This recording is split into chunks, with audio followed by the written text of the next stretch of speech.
Иргэд хэрэгцээт мэдээлэл хэвчлэн цаг орчноос авдаг.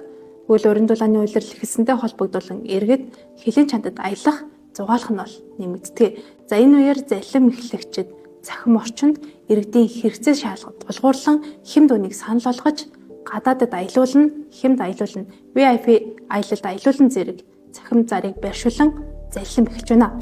Өчигдөр буюу 4 сарын 14-ний өдөр хаан улд өргөт нэгэн иргэн VIP аялалд аялуулна гэсэн зарын дагуу 3 удаагийн гүйлгээгээр 17 сая төгрөг шилжүүлж залхиулсан хэрэгт цагдаагийн байгууллагаас мөрдөн шалгах ажиллагааг явуулж байна.